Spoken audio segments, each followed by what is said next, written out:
Pemirsa, PT Medco Energi tengah merencanakan berbagai aksi korporasi besar. Kita akan menakar dan juga menilai rencana bisnis Medco bersama dengan analis MNC Sekuritas Muhammad Rudi. Selamat pagi Mas Rudi. Selamat pagi Mbak Elisa. Ya Mas Rudi, Anda melihat rencana Medco untuk menjual saham baru melalui right issue ini seperti apa Mas Rudi? Ya, tentunya memang untuk meningkatkan dari modal kerja yang akan digunakan ya, di mana memang kalau kita lihat aksi-aksi korporasi yang ingin dilakukan sebenarnya cukup banyak yang tertunda, di mana ada dua IPO yang sebenarnya ditunda oleh Medco sendiri untuk di entitas anaknya. Jadi memang ini salah satu dari aksi korporasi yang berikutnya yang akan dilakukan dari Medco sendiri, di mana memang dana yang diperoleh sendiri untuk deleveraging dari hutang-hutangnya ya untuk Medco sendiri, dan juga meningkatkan modal kerja dan juga aksi untuk mengakuisisi untuk dari salah satu tambang yang ada Asia Tenggara dari Medco sendiri, Mbak Elisa. Ya, tapi Mas Rudi, dalam kondisi seperti ini atau dalam situasi seperti ini, apakah memang ini waktu yang tepatkah ya untuk melakukan right issue ini?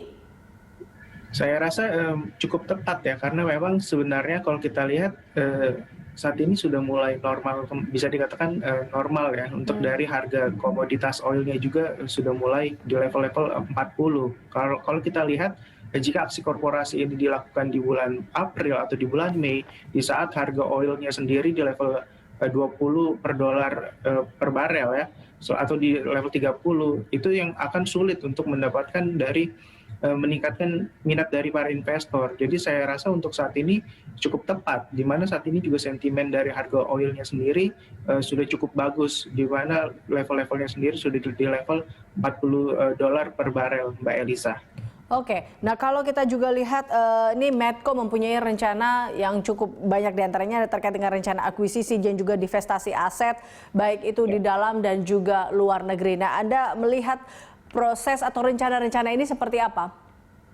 Oke, untuk akuisisinya sendiri adalah tambang yang ada di wilayah Asia Tenggara, di mana memang kalau kita perhatikan ya, demand dari permintaan minyak sendiri masih cukup kuat untuk di wilayah Asia dan juga Asia Tenggara. Bandingkan kalau misalnya kita berbicara untuk di Eropa dan juga Amerika, di mana sudah mulai menggunakan vehicle-vehicle yang berbasis baterai. Jadi memang saya rasa untuk akuisisi di Asia Tenggara sendiri cukup tepat. Jadi Medco bisa untuk menurunkan atau bisa lebih murah ya dari operasionalnya sendiri, karena lebih dekat jaraknya dibandingkan untuk dia tambang-tambangnya yang ada di wilayah Afrika, Mbak Elisa. Oke, kalau yang dari dalam negeri sendiri kita tahu bahwa dia mengakuisisi beberapa tempat. Ya, kalau di dalam negeri saya rasa cukup bagus ya, apalagi memang masih di wilayah dekat-dekat Pulau Jawa, di mana memang untuk dari permintaannya, walaupun kalau kita lihat dari penjualan mobil dan motor saat ini tidak terlalu bagus ya, setidaknya dari pabrik-pabrik atau manufaktur Indonesia sendiri sudah mulai bergerak. Itu yang memang saya rasa itu disasar oleh Medco sendiri saat ini, Mbak Elisa. Oke, Mas Rudi, Medco juga ingin melakukan percepatan pembayaran utang. Nah, ini Anda melihatnya terkait hal ini, apakah ini juga menjadi salah satu langkah strategi dari Medco? Ya, saya menilai ini langkah cukup tepat ya, walaupun memang masih ada kekhawatiran apakah cash flow dari Medco sendiri apakah akan tetap kuat sampai akhir tahun ini. Namun saya rasa ini lebih baik dilakukan oleh Medco di saat rupiahnya sebenarnya stabil ya, dibandingkan dengan adanya apakah COVID ini bisa tetap berlanjut ataukah sudah mulai membaik. Jadi lebih baik Medco melakukan pembayaran utangnya saat ini, Mbak Elisa. Tapi kalau tadi Anda katakan terkait dengan cash flow, sejauh ini secara Anda melihatnya untuk kondisi keuangan Medco sendiri apakah cukup aman?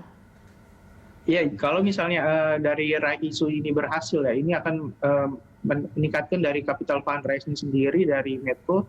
Jadi saya rasa cukup bagus, apalagi memang Medco sendiri masih menahan dua IPO-nya terkait dengan dua entitas anaknya seperti Aman Mineral untuk saat ini, Mbak Elisa.